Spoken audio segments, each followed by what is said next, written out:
Good morning student. आज हम मोल concept part 2 में काफ़ी सारी चीज़ें डिस्कस करने वाले हैं, लेकिन उसके पहले हम लोग थोड़ा सा पिछले वाली स्लाइड्स के बारे में देख लेते हैं, है ना।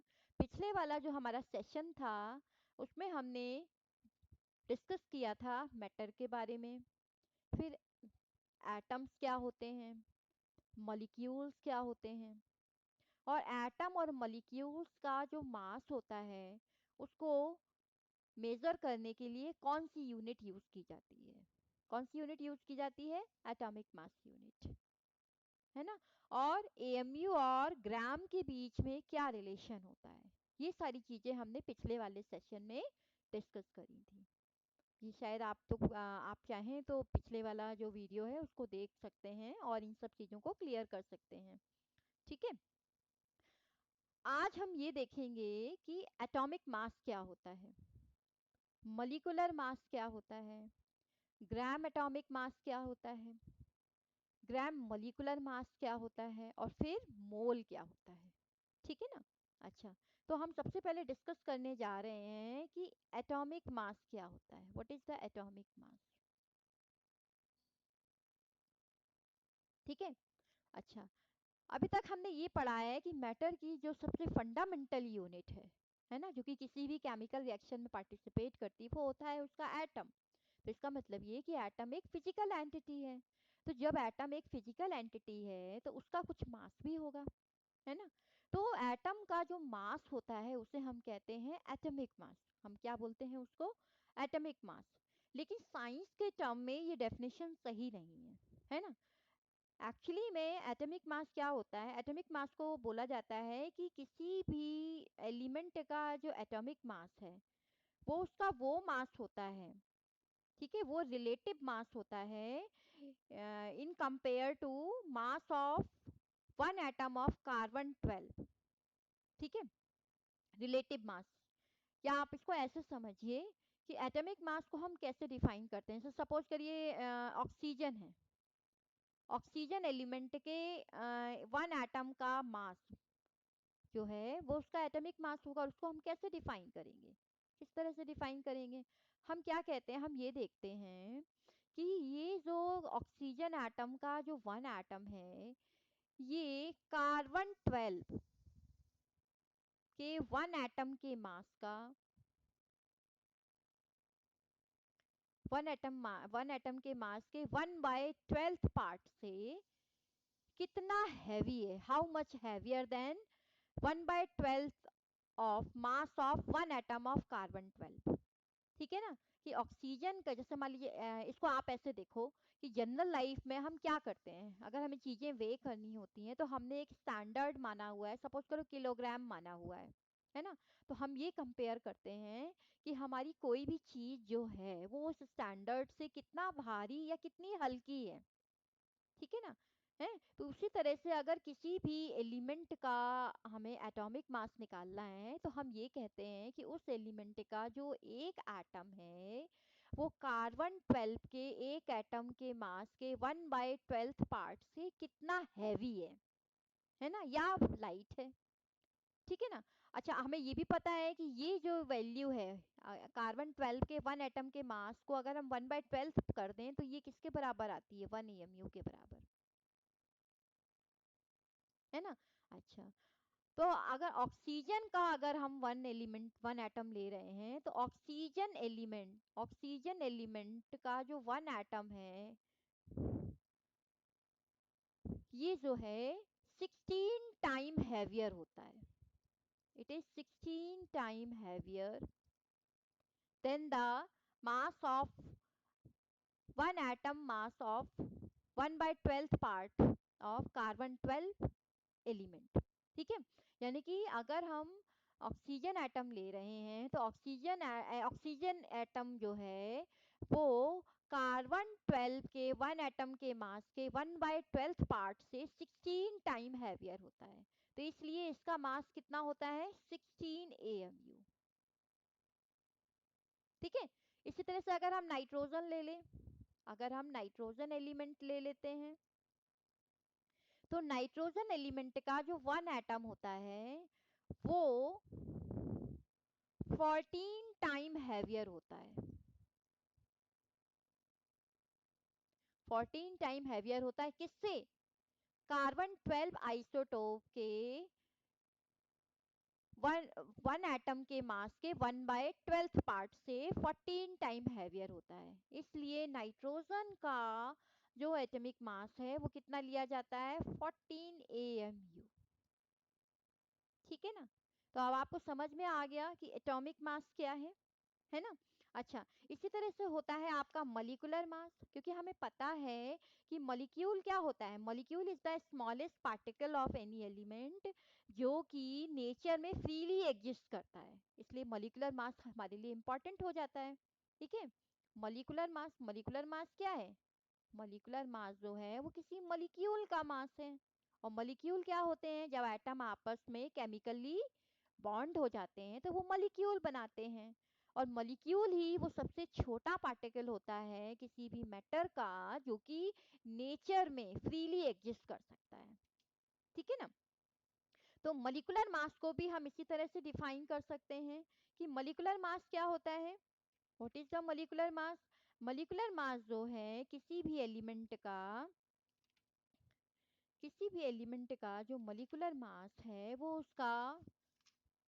वो मास होता है जो कि मतलब कुछ टाइम हैवियर हो किससे? कार्बन 12 के वन एटम के मास के 1/12 पार्ट से। ठीक है ना? तो इस तरह से हमारा मॉलिक्यूलर मास हो जाता है। फॉर एग्जांपल अगर हम ऑक्सीजन O2, अगर ऑक्सीजन का मॉलिक्यूल लिखेंगे तो उसको हम लिखेंगे O2, क्योंकि ऑक्सीजन का मॉलिक्यूल ऑक्सीजन के दो एटम से मिलकर के बना होता है। ठीक है ना? तो ऑक्सीजन के जब दो एटम आपस में कंबाइन होते हैं तो ऑक्सीजन का मॉलिक्यूल बन जाता है। और इसका जो मॉलिक्यूलर मास होता है वो आता है 32 AMU। कितना आता है? 32 AMU। तो इसका मतलब ये है कि ऑक्सीजन एलिमेंट का जो वन मॉलिक्यूल है वो क्या है?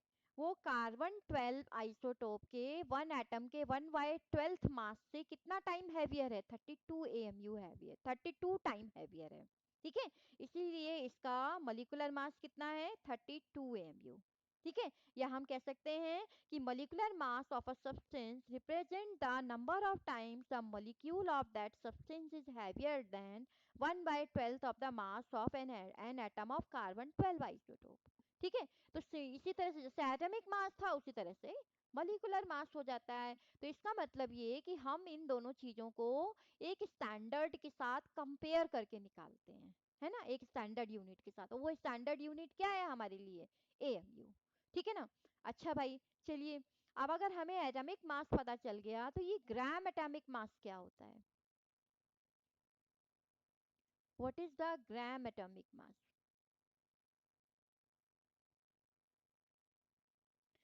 कल मैंने आपको बताया था कि AMU एटॉमिक मास यूनिट और ग्राम में क्या रिलेशन होता है। 1 AMU जो है ये 1.661 इंटू 10⁻⁻24 ग्राम के इक्वलेंट होता है। ठीक है ना? तो अगर आप एटॉमिक मास को ग्राम्स में रिप्रेजेंट करते हो तो उसे हम क्या कहते हैं? Gram atomic mass. सपोज करो ऑक्सीजन है, ऑक्सीजन का एटम जो है उसका एटॉमिक मास कितना होता है? 16 AMU। ठीक है, तो इसका ग्राम एटॉमिक मास कितना हो जाएगा? 16 ग्राम, क्योंकि 1.661 इंटू 10⁻⁻24 मतलब कितनी ज्यादा माइनस की पावर है। तो इसको अप्रोक्सीमेटली 1 के आसपास ही मान लिया जाता है, यानी 1 AMU इक्वल टू होता है 1 ग्राम के आसपास, है ना? तो 16 AMU इक्वल टू कितना हो जाएगा? 16 ग्राम। सिंपल है ना? जब हम एटॉमिक मास को ग्राम्स में रिप्रेजेंट कर रहे हैं तो वो क्या है? ग्राम एटॉमिक मास है। इसी तरह से जब मॉलिक्यूलर मास को हम किस में रिप्रेजेंट करते हैं? AMU की जगह ग्राम्स में रिप्रेजेंट करते हैं। जैसे मान लो हमने वहां पर ऑक्सीजन ले लिया, ऑक्सीजन का जो मॉलिक्यूल है उसका मॉलिक्यूलर मास होता है 32 AMU, लेकिन अगर इसको हम ग्राम्स में रिप्रेजेंट करें यानी कि 32 ग्राम, तो ये 32 ग्राम क्या है? इसका ग्राम मॉलिक्यूलर मास है। ठीक है ना? तो मुझे लगता है यहाँ तक आपको ये चीजें समझ में आ गई होंगी कि एटॉमिक मास क्या है, उसको कैसे डिफाइन करते हैं, मॉलिक्यूलर मास क्या है, उसको कैसे डिफाइन किया जाता है, ग्राम एटॉमिक मास क्या है, ठीक है, और ग्राम मॉलिक्यूलर मास क्या है। तो चलिए हम आगे बढ़ते हैं।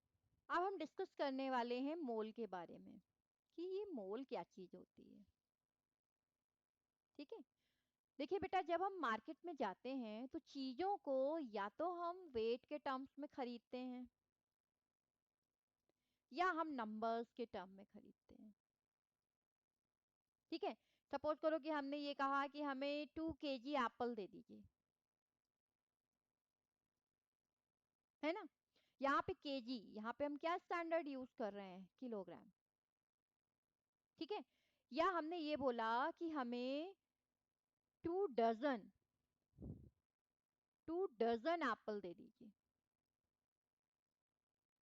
तो इसका मतलब क्या हुआ कि हम यहाँ पर काउंटिंग के टर्म्स में एप्पल खरीद रहे हैं। यानी कि हमें पता है कि 1 डजन जो होता है उसमें 12 आइटम्स होते हैं, तो 2 डजन में कितने हो जाएंगे, यानी कि हम 24 एप्पल्स खरीद रहे हैं।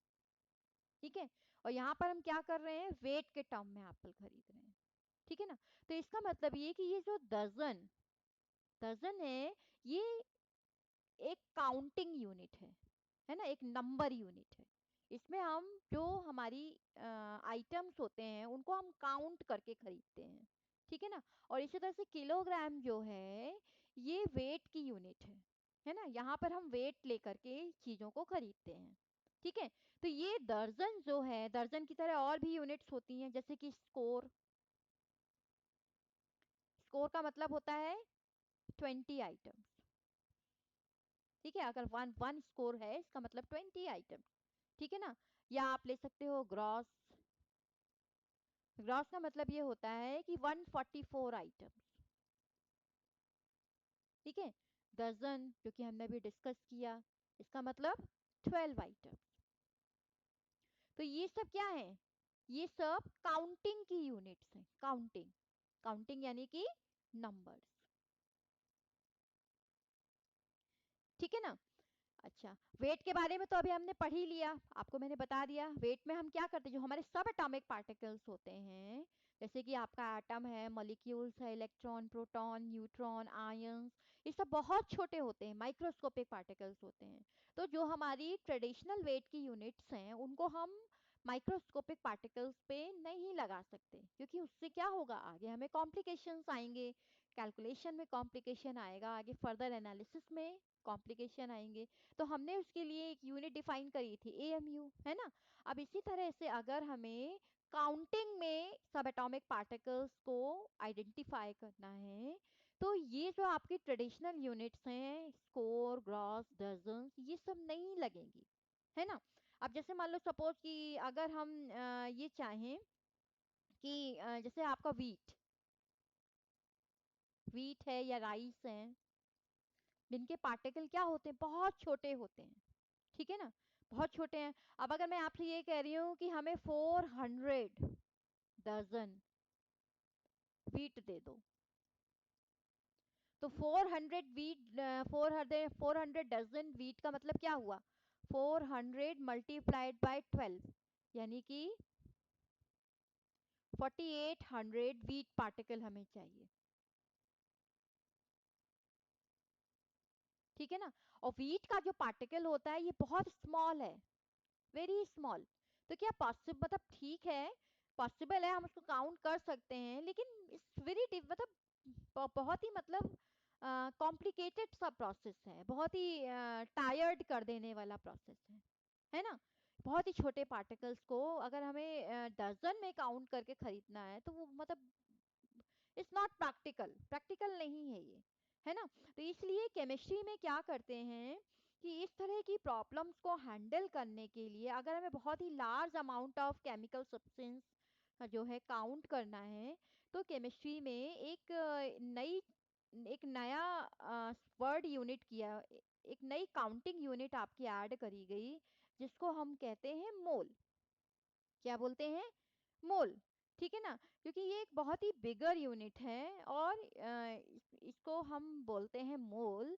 और मोल जो है इसको अगर हम काउंटिंग के टर्म्स में बोलें तो 1 मोल का मतलब होता है कि 1 मोल का मतलब है 6.022 इंटू 10⁻23 आइटम्स।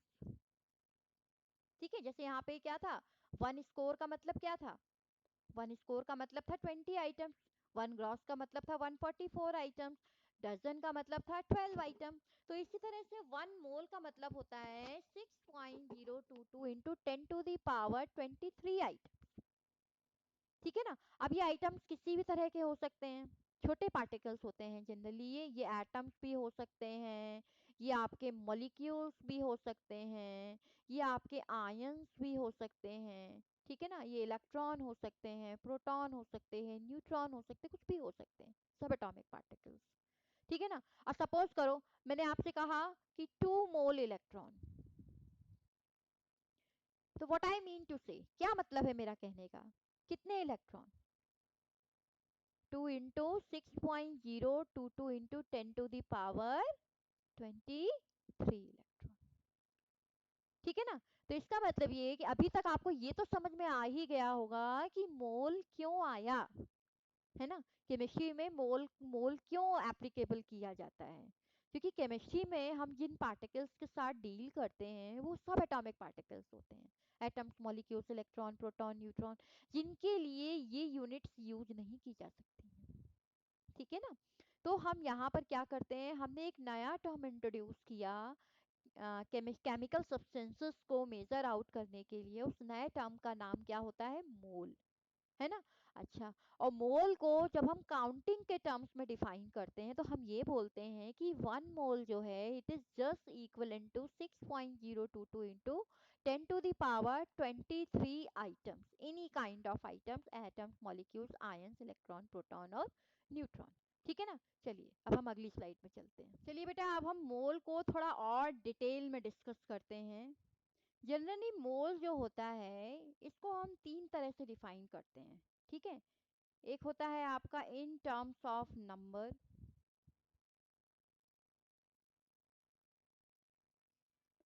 दूसरा होता है आपका इन टर्म्स ऑफ मास, और तीसरा होता है आपका इन टर्म्स ऑफ वॉल्यूम। ठीक है, तो जैसे कि आपका है इन टर्म्स ऑफ नंबर, मोल को अगर हमें in terms of number define करना हो तो हम कैसे डिफाइन करेंगे। ठीक है, अभी मैंने आपको बताया था कि 1 मोल जो होता है उसको ये कहा जाता है कि अगर हमने किसी भी केमिकल सब्सटेंस का 1 मोल लिया है ना, तो उसमें 6.022 इंटू 10⁻23 पार्टिकल होंगे। ये जो नंबर होता है इसे हम कहते हैं एवोगैड्रो नंबर। क्या बोलते हैं इसको हम, एवोगैड्रो नंबर। ये कहाँ से आता है, ये कहाँ से आ गया, मैंने आपको बता तो दिया, लेकिन ये आया कहाँ से। तो एक्चुअली में क्या कहा जाता है, ये मैंने आपको पहले भी डिस्कस करी थी कि अगर हम का कार्बन 12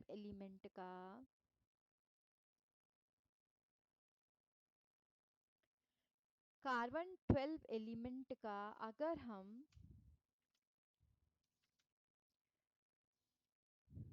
12 ग्राम ले लें या 12 AMU ले लें, ठीक है, तो उसमें कितने एटम प्रेजेंट होते हैं कार्बन 12 के, 6.022 इंटू 10⁻23 एटम्स प्रेजेंट होते हैं। ठीक है, यहाँ से ये आपका नंबर आता है जिसको कि हम कहते हैं आवागैद्रो नंबर। ठीक है, क्या बोलते हैं, आवागैद्रो नंबर। तो अगर हम किसी और एलिमेंट के लिए मोल को in terms of number define करें तो हम ये कह सकते हैं कि किसी भी एलिमेंट का या किसी भी केमिकल सब्सटेंस का अगर हम 1 मोल ले लें, ठीक है, सपोज करो ऑक्सीजन ले लिया हमने, ऑक्सीजन है, ऑक्सीजन का अगर हम 1 मोल ले लें, ठीक है, 1 मोल अमाउंट ले लें ऑक्सीजन का, ठीक है। तो इस 1 मोल अमाउंट में उतने ही एटम प्रेजेंट होंगे ऑक्सीजन के जितने की कार्बन 12 के 12 ग्राम में प्रेजेंट होते हैं या 12 AMU में प्रेजेंट होते हैं। ठीक है।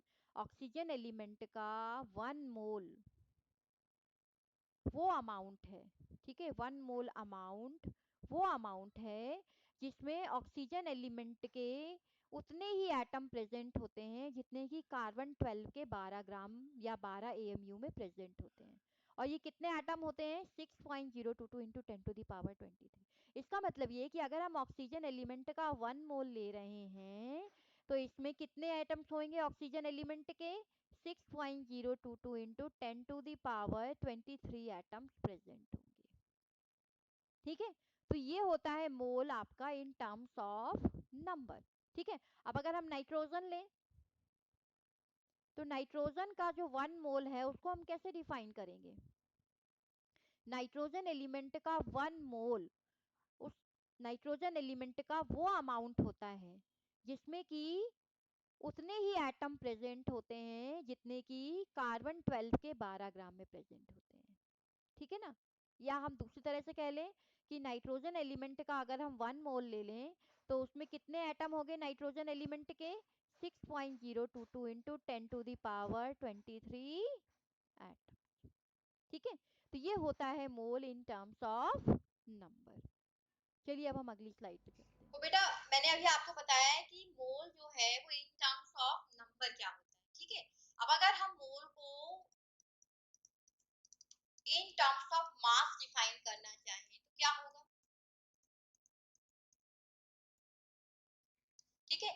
इन टर्म्स ऑफ मास का मतलब ये होता है कि किसी भी एलिमेंट का जो 1 मोल है, ठीक है, 1 मोल किसी किसी भी एलिमेंट का 1 मोल वो मास होता है जो कि बराबर होता है उसके ग्राम एटॉमिक मास। ठीक है। जैसे मान लो ऑक्सीजन का अगर हमें 1 मोल डिफाइन करना हो तो ऑक्सीजन का 1 मोल उसका वो मास होता है। ठीक है। 1 मोल जो है वो मास होता है जो कि इसके ग्राम एटॉमिक मास के बराबर होता है। और ऑक्सीजन एलिमेंट का ग्राम एटॉमिक मास क्या होता है ये हमें पता है। क्या होता है ऑक्सीजन एलिमेंट का ग्राम एटॉमिक मास? 16 ग्राम। ठीक है। इसी तरह से नाइट्रोजन एलिमेंट जो है, नाइट्रोजन एलिमेंट का जो 1 मोल है वो इसका वो मास होता है जो कि इसके ग्राम एटॉमिक मास के बराबर होता है। और नाइट्रोजन एलिमेंट का जो ग्राम एटॉमिक मास होता है वो होता है 14 ग्राम। ठीक है। इसी तरह से अगर हम मॉलिक्यूल्स की बात करते हैं, ठीक है, जैसे मान लो हमने H2O वाटर, एक क्या है? Water is a molecule. कैसे बना है? 2 हाइड्रोजन एटम और 1 ऑक्सीजन एटम के कॉम्बिनेशन से। तो किसी भी मॉलिक्यूल का जो 1 मोल है वो उसका वो मास होता है जो कि बराबर होता है उसके मॉलिक्यूलर मास के। ठीक है। तो वाटर जो है उसका मॉलिक्यूलर मास कितना होता है? वाटर का जो मॉलिक्यूलर मास है वो होता है 18। ठीक है।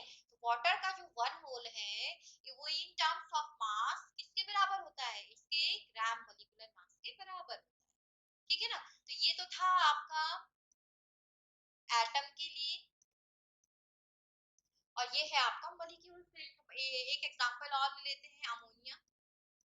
अमोनिया जो है उसका 1 मोल उसका वो मास होता है जो कि इसके ग्राम मॉलिक्यूलर मास के बराबर होता है।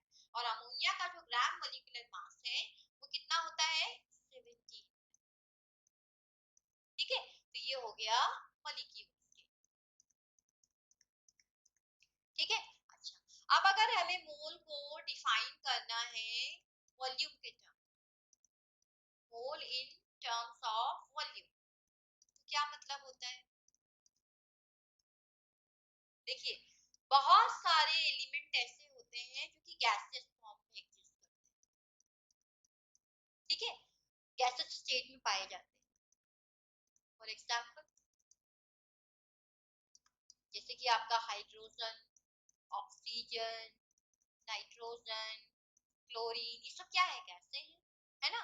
तो अगर इस गैसेस स्टेट में हम जाते हैं तो मास के टर्म में मोल को डिफाइन करना या नंबर्स के टर्म में मोल को डिफाइन करना बहुत ज्यादा प्रैक्टिकल नहीं होता है। तो हम वहां पर मोल को वॉल्यूम के टर्म में डिफाइन, ठीक है।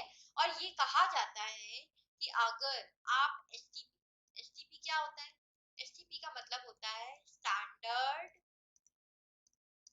Temperature and pressure.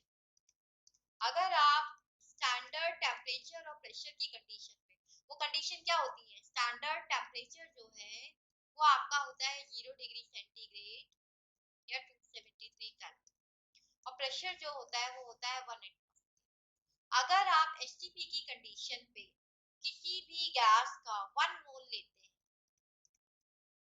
ठीक है, किसी भी गैस का 1 मोल लेते हैं, है ना, या आप इसका 22.4 लीटर लेते हैं,